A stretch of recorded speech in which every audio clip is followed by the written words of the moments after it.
Segunda cuestión, que es, esos que fueron jóvenes en ese momento empiezan a ser adultos, empiezan a hacer su vida, son padres también.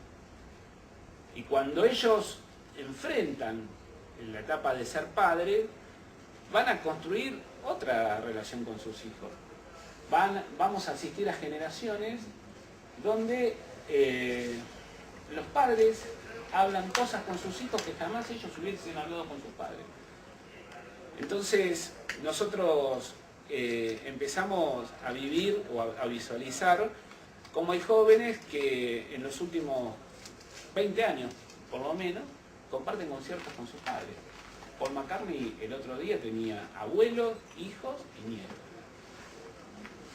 Directamente un joven, alguien que haya nacido después de fines de los 70 y principios de los 80, va a vivir en hogares donde se dialoga con los padres. Las mujeres hablan cosas con sus madres, de su intimidad, de su sexualidad, que sus madres nunca hubieran hablado con la suya. Eso es una transformación muy fuerte que hoy la naturalizamos y la damos como una cuestión menor. O como que nos parece que es lo lógico. Efectivamente, eso también empieza a tener un impacto en la política. ¿Por qué?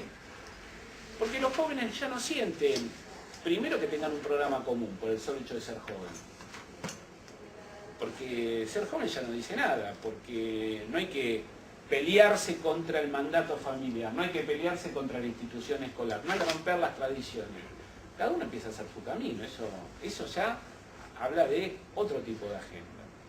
Segundo, son jóvenes que han crecido en el marco del diálogo en su familia, hablando con sus padres, más, menos, pero con la idea de que hablar es lo más razonable del mundo. Entonces empiezan a visualizar que los conflictos no tienen que ser todos en términos de ruptura, en términos de lucha, como sí lo vivió la generación que fue joven en la década del 60 y en particular en el 70. Los jóvenes empiezan a visualizar otra concepción del mundo, otra concepción de las relaciones, de cómo las personas tienen que vincularse.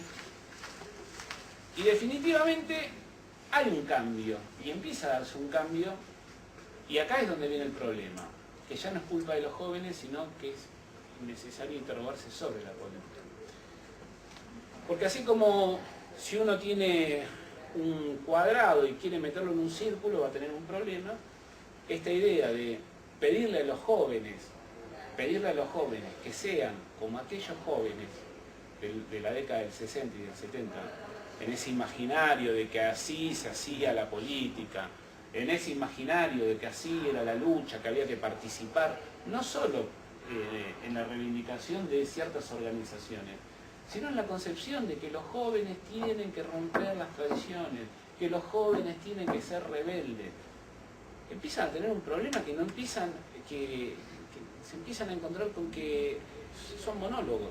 Los partidos políticos, cuando le hablan a los jóvenes, hacen un monólogo, no hay un ida y vuelta.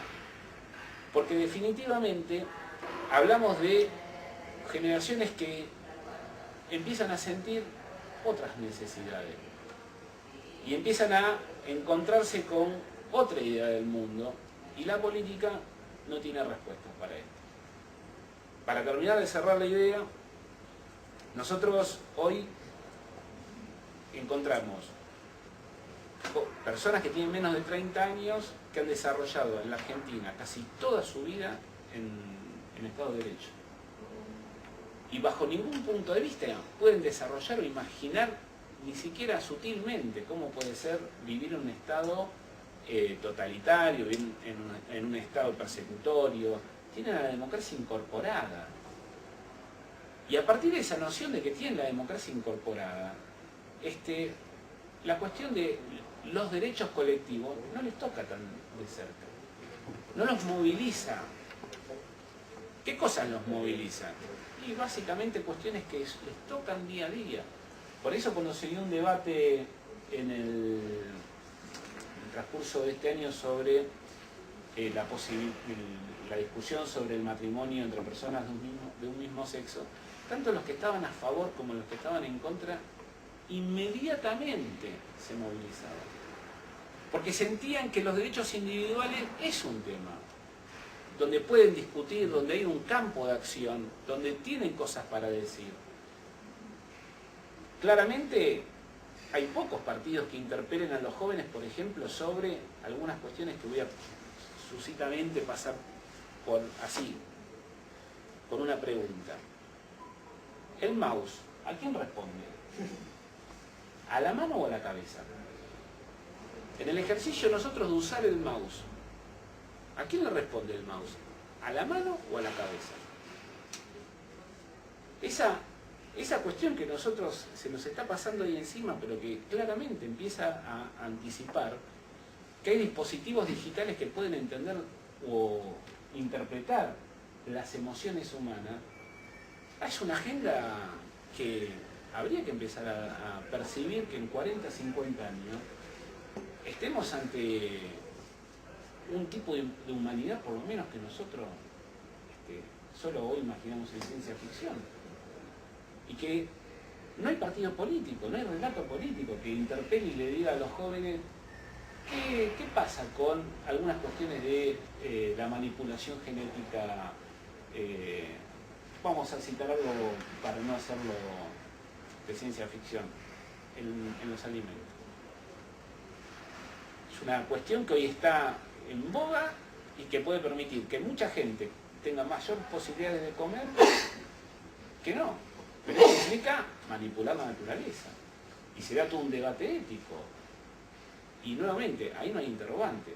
Y si se puede manipular un choclo, se puede manipular una semilla, y el mouse no le responde a la mano, sino que le responde a la cabeza, y no hay posibilidad de un contacto directo, y hay algo ahí, una hibridez que está gestándose, que no sabemos qué cosa es tan extraña. Eso es un punto, una agenda donde los jóvenes seguramente se sentirían convocados a discutir, porque va a ser parte de su mundo, porque forma parte de sus necesidades. Y ahí es donde yo creo que inclusive el rock empieza a ser también viejo. Y el rock empieza también a demostrar que lo que uno aprende en un momento de su vida lo va a dejar para siempre. Y le cuesta mucho después aprender cosas nuevas. Porque el rock, como sonido original, hoy no asusta a nadie. A nadie se enojaría por escuchar una canción de rock.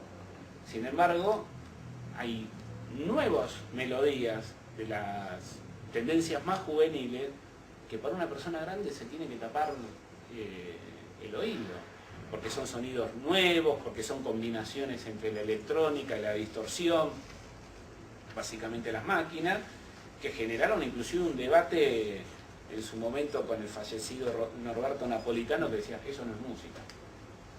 Y sin embargo, gran parte de las nuevas generaciones escuchan música producida por máquinas, en su gran totalidad.